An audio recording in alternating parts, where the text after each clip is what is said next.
Alright, so Saturday morning I went and got some gas for my truck. And while I was checking out at the cash register, they had these warm cheese and ham empanadas. They smelled amazing, looked amazing.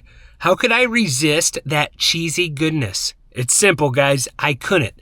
I got in my truck, I took a bite, and it was an apple cinnamon empanada. Still good, just not quite what I was expecting. The package was mislabeled, kind of like how Kyler Murray was labeled sick, and was just a good matchup instead of what we expected him to be great in. And speaking of expectations, guys, week 1 is kind of in the books. It's Monday afternoon. So if you're like me, you're already scouring the waiver wire for those hidden gems, leaving no stone unturned. Today I'm breaking down my top waiver wire targets, all under 45% rostered on Sleeper. And unlike my empanada situation, these picks should deliver exactly what you're expecting. So let's dive in. All right, starting off with quarterbacks, guys, I got Michael Penix, 35% rostered. So he takes on the Vikings next week. If you need quarterback help, Penix showed some real promise in week 1, currently sitting at QB9 in scoring. I like Penix. I hope Drake London's good to go, but he has all the weapons. We talked about that all offseason, how Penix really is in a spot where he can really explode this year. Number 2 on my list, rostered 19%. Aaron Rodgers. The Jets are hosting the Seattle Seahawks this week. Only 6 quarterbacks this week had more fantasy points than Aaron Rodgers. Rodgers went 22 of 34, tossed 4 TDs against a tough Jets defense in a revenge game. I really think he can replicate that success, guys, versus the Seahawks. Number 3 on my list, absolute wild card throw here, but I got Daniel Jones. 10% rostered, but he's playing against the Denver Broncos. Daniel Jones could have been the biggest surprise of week 1, and honestly, it wasn't how the Colts won, it's how Daniel Jones absolutely balled out. This guy led the NFL in play-action passes, which with Jonathan Taylor, maybe not a surprise, but they scored on every single drive. All right, so let's pump the brakes just a bit here because he is facing the Broncos, and that should be a lot tougher matchup than the Miami Dolphins, who are an absolute, dumpster fire, broken aquarium, whatever you want to call it, guys. But I need to see Daniel Jones just have one more good week before I'm like, hey, let's plug this guy in your lineup, because let's be real, versus the Broncos, I don't love the matchup. All right, handing it off to my running backs, guys. I got just kind of the weekly guessing game. Not a ton of running backs on the waiver wire right now, especially below 45% rostered.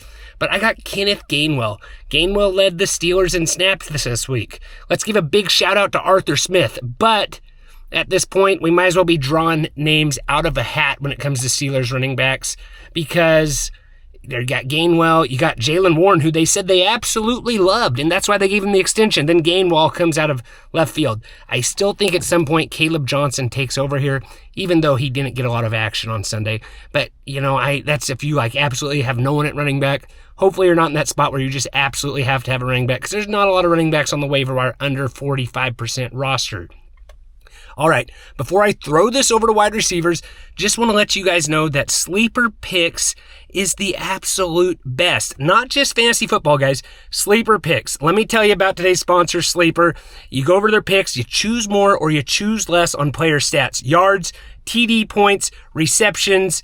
You stack 2 to 8 picks together, and you can win up to 100 times your entry if you hit them all. No full rosters, no season-long grind, just you versus the numbers. Enter promo code DUDES100. They'll match you up to $100, guys. Head over to Sleeper. And also, if you want to do another fantasy football league and you just love that whole draft process, head over to Sleeper, enter a chop league. What's a chop league? You have, 15 guys, 18 guys, and each week one guy gets eliminated. All his players go into the waivers, and you select those guys. It's a lot of fun. My first year doing one, but I highly recommend it so far. It's pretty cool. All the waiver wires that are there. Do you want to use all your fab on A.J. Brown, who just lost this week, or maybe Jamar Chase is up for grabs? Chop leagues, a lot of fun, guys, and it's not too late to start a chop league. All right, throwing it over to the wide receivers. This is where the magic happens, guys. I got Hollywood Brown, 31% rostered, playing against the Philadelphia Eagles this week. Brown had a massive 42% target share against the Chargers, even if Xavier Worthy plays this week. Brown should absolutely be rostered. And if Worthy's out, I would not hesitate to even start him.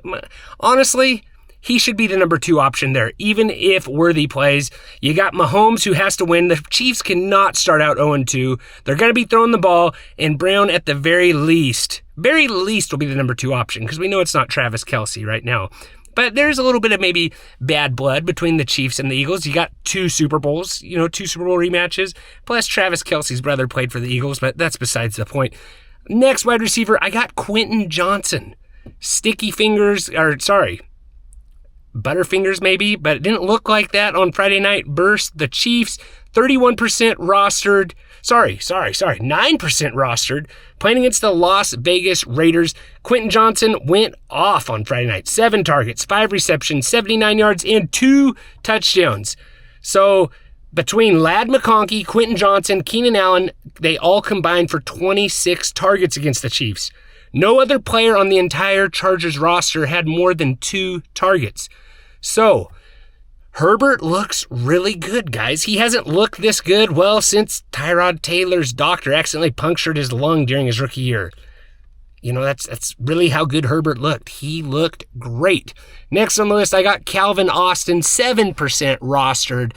He had a 20.7 target share and made the most of his opportunities, catching 4 passes out of 6 targets, 7 yards and a touchdown. Steelers are facing Seattle, so I think this could be a sneaky good play if Rodgers can keep it up. All right, tight ends. I got Juwan Johnson, 5% rostered, playing the 49ers. Spencer Rattler, his QB, led the NFL in pass attempts this week, and Johnson was his leading receiver. To the surprise of absolutely no one, Chris Olave is questionable for week 2. Johnson saw 11 targets, caught 8 of them, and that volume's exactly what we're looking for at the tight end position. And then I have Jake Tongs, backup 49ers tight end, playing the Saints. Good streaming option if you have George Kittle. Not sure if he's playing yet, but this guy, just an easy plug and play if Kittle's out. He caught that absolute prayer by Brock Purdy to win the game, so he did get a touchdown, but I think it's a good spot. 49ers wide receiver room's absolutely beat up, so you want that starting tight end, whether it's Kittle or Jake Tonge. I got to learn how to read these guys' names, guys, because I'm not sure. All right, defense, special teams. I got the LA Rams. They're on the road facing rookie quarterback Cam Ward and a group of wide receivers who, let's be honest, just can't catch. This feels like a really good spot for the Rams defense. Next, I have New England Patriots. Patriots are facing the incompetent Dolphins offense. Sometimes it's just, let's just stream the Dolphins. They look that bad. A lot of people said that, Native Americans were offended by the name Redskins. I think Dolphins are offended that the Dolphins are called the Dolphins. And then Dallas Cowboys hosting Russell Wilson, the Giants. Wilson looked rough. Neighbors did not look like he was having fun. I think this Cowboys defense could have a really good spot here against the Giants. All right, there you have it. There's my week 2 waiver wire targets. That hopefully should get you a win this week. Remember, it's not about spending all your fab in week 2, but it's about, players with legitimate upside who should be prioritized. Which of these players you targeting, guys? Drop your waiver claims below. I'll try to answer them as fast as I can. Go ahead and smash that subscribe button. Remember, don't be rude. Share the dudes. Really helps us out. We will be back on Thursday with Seth and Jordan, breaking down all our favorite week 2 matchups, starts, sleeps, sleepers, and sits. Until next time, guys, take